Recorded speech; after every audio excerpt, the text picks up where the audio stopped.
there was a humble lantern maker named Yoshi. Each morning, he would walk to a great stone outcrop on the side of a mountain that overlooked his village.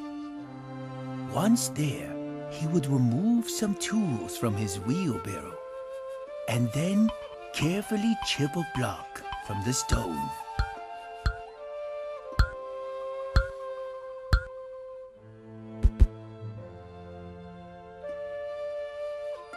Then, Yoshi would put the block into the wheelbarrow and return to the village. There in his small workshop, he would spend the rest of the day fashioning a lantern from the stone. It was very hard work, and by the end of the day, Yoshi was always exhausted. Even so, he often worked long into the night. Thus, as the years passed, he made countless numbers of lanterns. They were placed in gardens throughout his prefecture, the region where he lived, and they were found near many shrines. Indeed, Yoshi's lanterns were known throughout the country for their great beauty. One day, when Yoshi was placing some of his lanterns at the home of a rich merchant, he spied through an open window the man's bedroom. Yoshi had never seen anything like it. Such exquisite pottery, furniture, and artwork. On his way home that evening, the lantern maker could not stop thinking about what he had seen. I would be the happiest man alive if I had a bedroom like that, he said to himself. Oh, how I wish my home were like that mansion. As it happened, a kami, a spirit, had come down from the mountains that very evening and overheard Yoshi.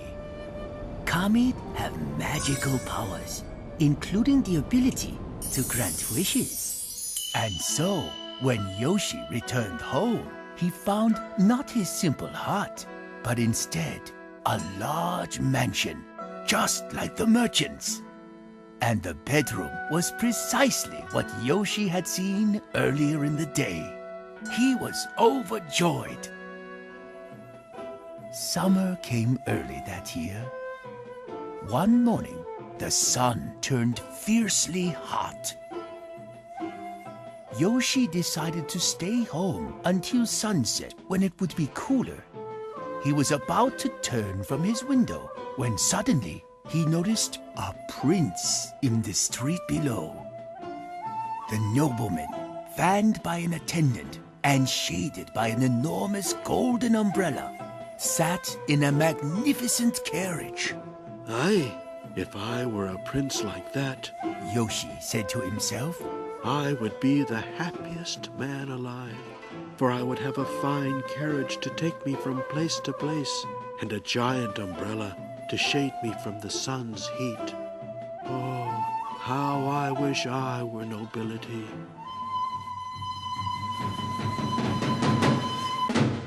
And so it was. Yoshi became a mighty prince. Yet, as the summer set in, the giant umbrella and even the servant's fan could not shield him from the sun's oppressive heat. The sun is mightier than I, thought Yoshi. I wish I were the sun so I could be so powerful. And so it was. Proud of his newfound power, Yoshi flashed his sunbeams toward the earth, where they scorched plants and burned skin.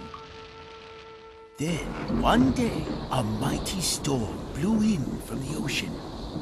The storm clouds caught Yoshi's sunbeams, preventing them from reaching the earth. At the same time, the clouds dropped rain onto the scorched lands below. Try as he might, Yoshi could not burn away the clouds. Aye, they are mightier than I, he said. for they are able to capture my rays. Oh, how I wish I were a cloud, so I could be so powerful. And so it was. Yoshi rejoiced at his new powers, for he found that he could send life-giving rain to the earth below. The flowers opened, and the fields turned green. But alas, that was not enough for Yoshi. He sent more rain downward. It fell in torrents. Streams overflowed. Trees and other plants were swept away. And towns and villages were destroyed. Only the great outcrop on the mountain near Yoshi's village remained unchanged. Yoshi tried to wash it away, but could not. The rock is mightier than I, He thought. Oh, how I wish I were a mighty rock, so I could be so powerful. And so it was. For many years, Yoshi stood proudly as the great stone. Neither the heat of the sun nor the force of the rain could move him. Neither the money of rich merchants who walked by to market, nor the power of princes could change him a speck. Ah, He said.